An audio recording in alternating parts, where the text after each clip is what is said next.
So, Mark, you get on an airplane, you fly for hours, and then immediately you get to the gate and everybody stands up, and the really rude people try to get off the plane. This meme talks all about that, but I don't quite agree with it. I do think it's funny how people, stand up, and then the person that stands up just kind of stands in the middle and blocks it. Like, okay, I could get up and get my bag, and then, like, get your bag and sit down if you want to move things along and let somebody else get their bag. Standing there isn't going to help. But the worst is definitely the people that are from the back of the plane and they try to run up the aisle all the way to the front of the plane. Yeah, it gets to be fun trying to block them or trying to stop their progress. And then they get so frustrated too when they get stopped halfway up, like they were actually going to get to the front. But I do think some people stand up. I like to stand up. I'm tall. And at the end of the flight, I want to stand up. I'd rather stand there for 5 or 10 minutes before the gate opens and we get off than sit there in my chair. So I'll take that space in the aisle and I'll stand up. I don't care. I know I had to block the people once on a Spirit flight. We were in the big front seat, and they just kept going by, kept going by. And my wife and daughter were on one side of me, and my son on the other. And I just stood in the middle and put my arms out and stood there and heard the huffing and puffing. And I'm like, "Hey, if you want to get off early, just pay the $50 for the seat up here. Otherwise, calm down."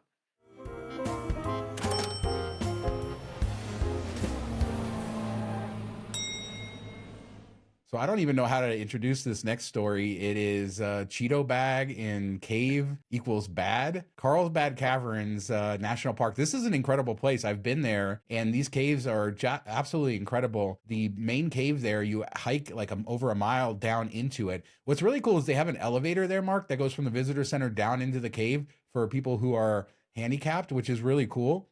The rest of us have to hike in the way you would want to anyway, but it is just a really neat place. And apparently people leaving food, and in this case, a Cheetos bag, all of the insects and critters, they break it apart and they put it on the walls of the cave and it ruins it. Yeah, it was kind of a bizarre story, and you wouldn't think about it. You're like, "Oh, what's it matter? Like, it's a little bit of food for whatever's living down here," but it kind of changes the whole ecosystem. But I just love the visuals of this thing. Like, you're walking a winding path down to the cave. It looks really cool inside of it, like out of this world, almost like you're in space. So I definitely want to check it out sometime. They talking about how they had to spend time getting all the crumbs up and every bit of little like microorganism they could to clean it out. And then they talk about usually they have to worry about like fine lint coming off of people's clothing and cleaning that up. Like, this is kind of crazy. Yeah, it's so funny that the cave critters don't want all of our processed food garbage. It's not good for them. It's not good for us either. But you're right. This is an incredible way to go down. Like I said, you hike this mile. I think it's a mile and a quarter long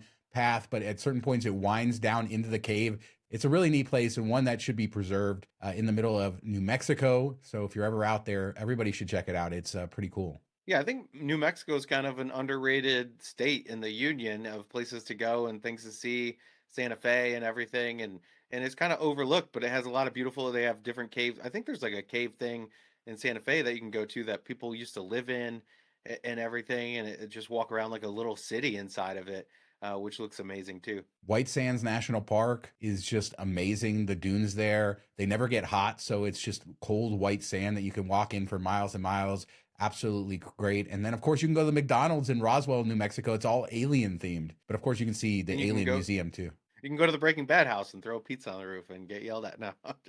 I've been there with But the cranky owners outside. They hate everybody. yeah, I would too. I mean, that and the Home Alone house. I wouldn't want to own either of them. But there's also like the four corners, four states on the corner, which New Mexico is a part of. I definitely want to go check that out sometime. I know that's like a hike out in the middle of nowhere, though. So on to Southwest, and we've seen all of their changes in the last few months, I guess, where they talked about doing red eyes and they're going to change their seating policy. And a lot of that is because they're not making as much money as other airlines since COVID. And it's so funny because in the industry, they were the darling forever. They were making profits while we saw all of the other airlines either merge or go into bankruptcy.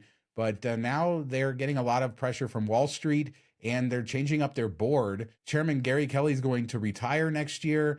And then 6 directors are going to leave the board. And a lot of this has to do with Elliott Investment Management, who has a 10% stake, and they're trying to get their own board members. But basically just a big shakeup. And a reminder, Southwest is in a huge transition here as they do move to that new model and they try to make more money. Yeah, it's kind of bizarre when you think like 50 years they made money everybody else was losing money, and then pandemic hit, and they've been struggling, losing money most years since. And 2022, that summer hiccup where they didn't get anybody anywhere for like 4 days, and that's without having to pay like an EU 261 or anything like that. Like they know they compensated people some, but they didn't have to pay like $1,200 for two people flying that were stranded for a couple days. That price set them back big time.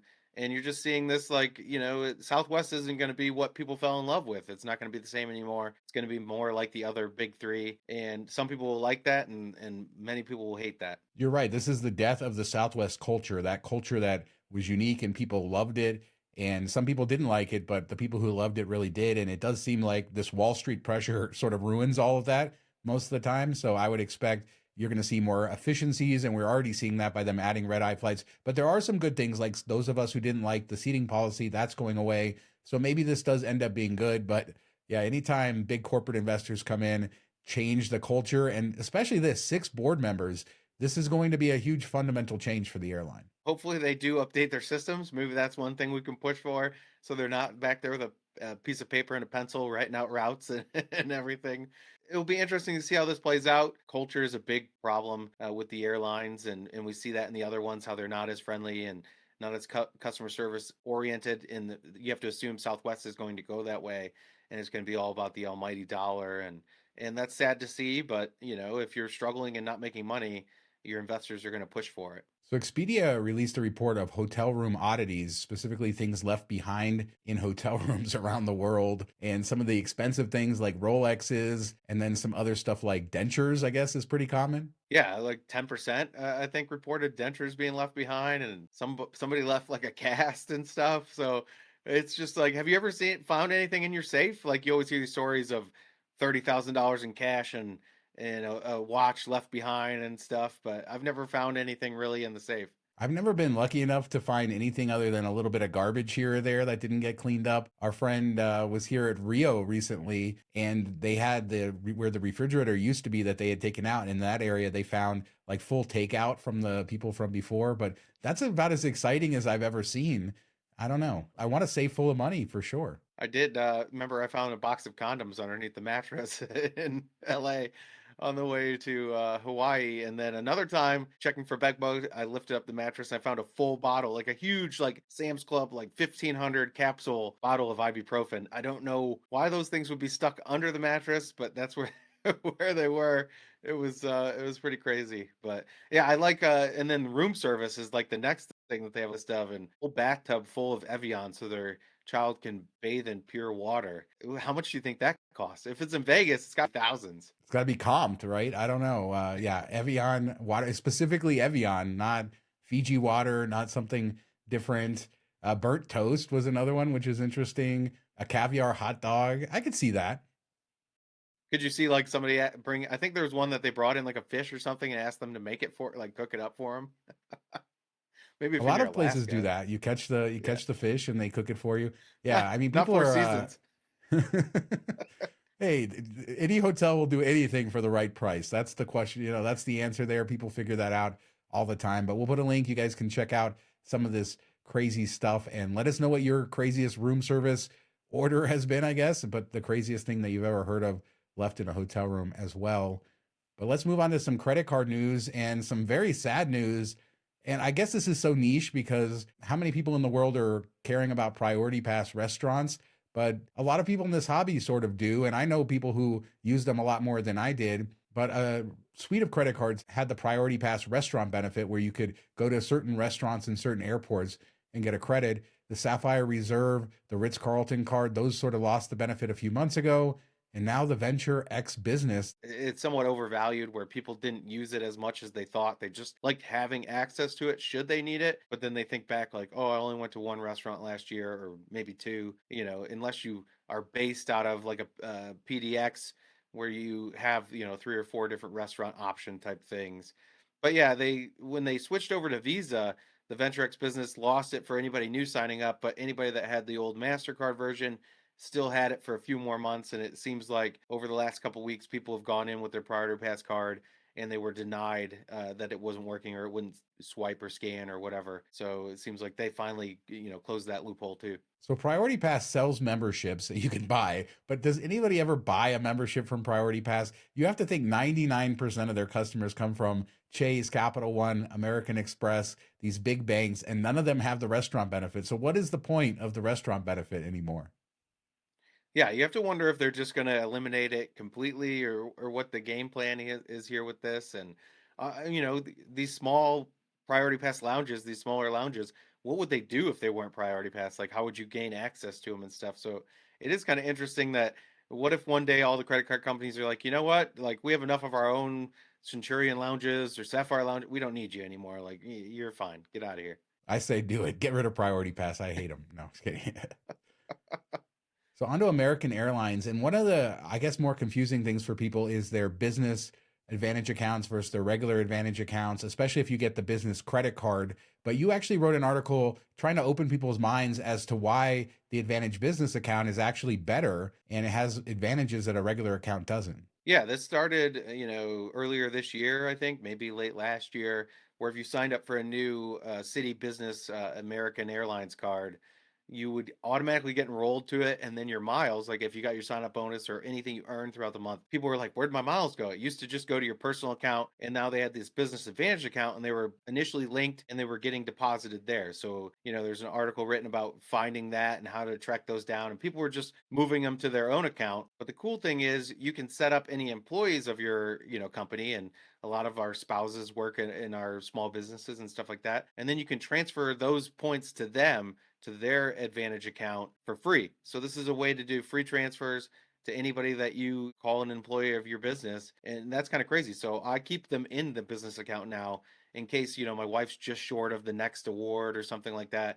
I can do it. Or if she gets targeted for one of these status matches from Hyatt and she has better status when we're flying together, I'll transfer to those and she'll book it. I agree. And it's something I think probably people are overlooking and not thinking about, and just trying to get them out of the business account because they don't want to have this extra account, but it gives you that much more power. And as you said, we all have a lot of employees. So good stuff there. Good article. People can read about it. And you talk about how the transfers, how long they take, everything else in that article as well. So moving on, Marriott and MGM points transfers are now live. The strange thing is that 10 Marriott points equals 8 MGM points, or 10 MGM points equals 8 Marriott points. Tell me how that makes sense. Yeah, they can't be one and the other, like you think it'd just be one way, one is more valuable than the other, but it depends on which way you're transferring it, which is weird. I would do 10 Marriott points to 8 MGM points. That basically turns them into worth a penny a piece, or 0.8 cents a piece, because the MGM ones are worth a penny when you transfer them over, which is about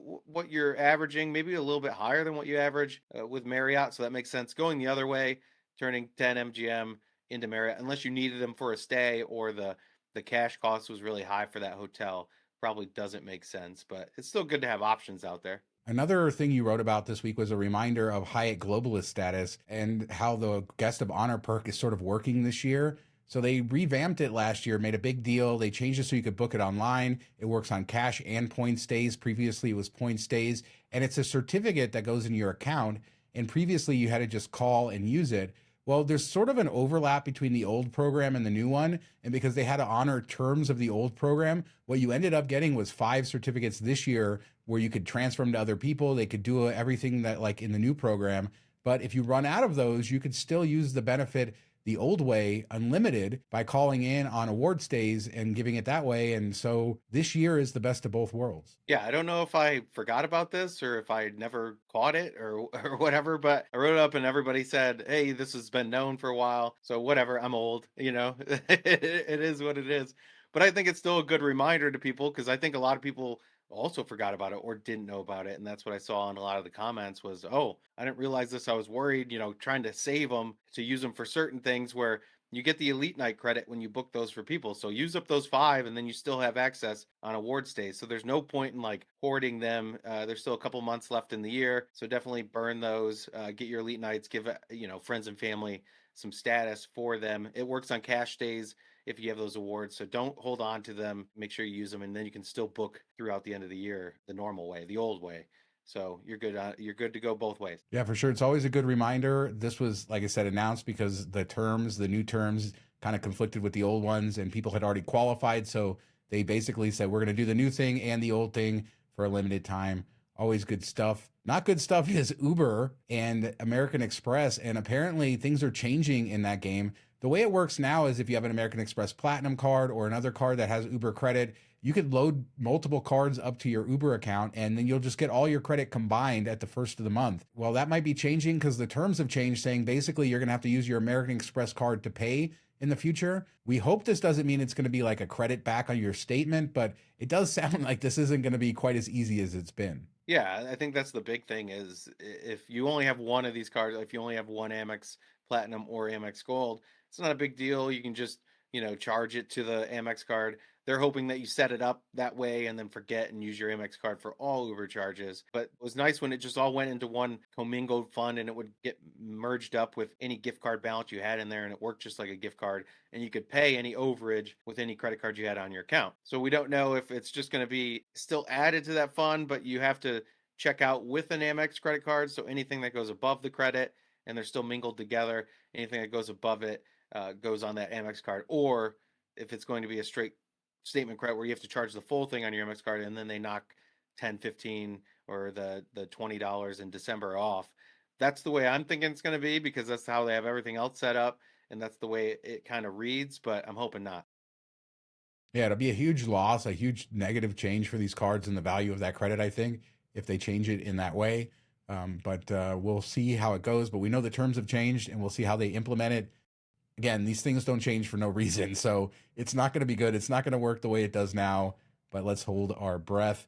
And you also had a quick update on RebateKey from the last show.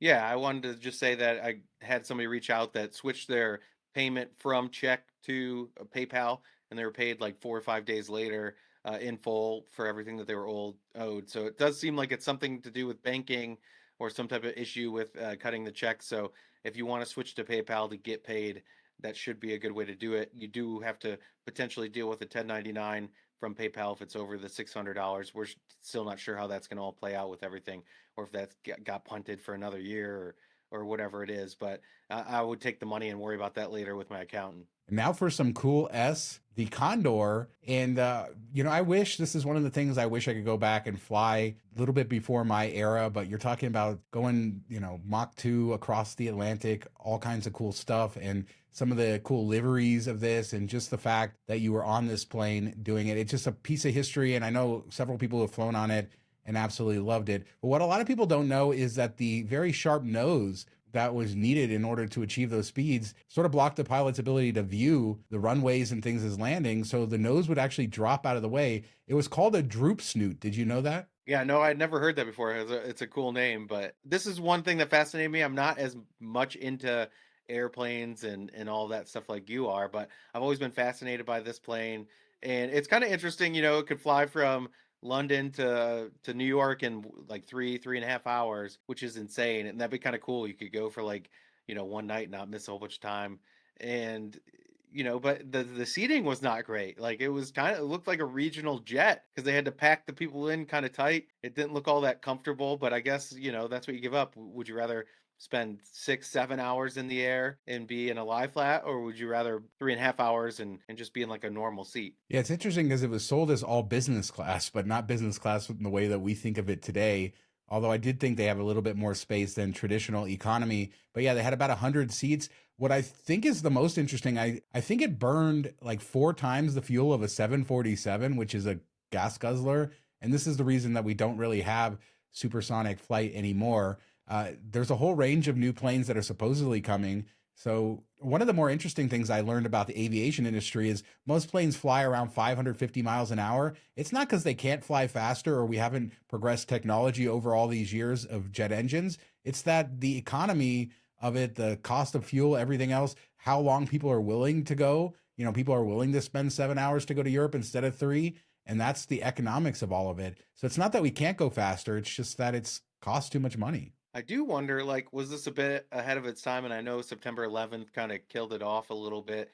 People weren't flying as much, and the tickets were expensive. They were like $7,000 to $10,000 round trip back then, which is probably around $20,000 now. But with how we see people spending money on things that you wouldn't think that people would spend money on, would this be super successful now for people that worked, in New York and had to go to business in London or just get to Europe quickly for business? I feel like they could sell those seats, to a lot of corporations in this day and age for the $15,000 to $20,000. A lot of people that fly private might not do that because this would save them time. And the saying time is money. I think that it needs to make a comeback. Like I said, there's a bunch of planes in development, so I do think we will see this. And even airlines like United have said that they're going to bring this type of product. What's interesting though is you can't really fly over the United States because of the sonic boom. That's why they had to fly over the oceans basically. So limited on the amount of routes you can do, but I am looking forward to a future where we can fly this fast, and I'll be one of the first on one of those airplanes. Yeah, spend that money.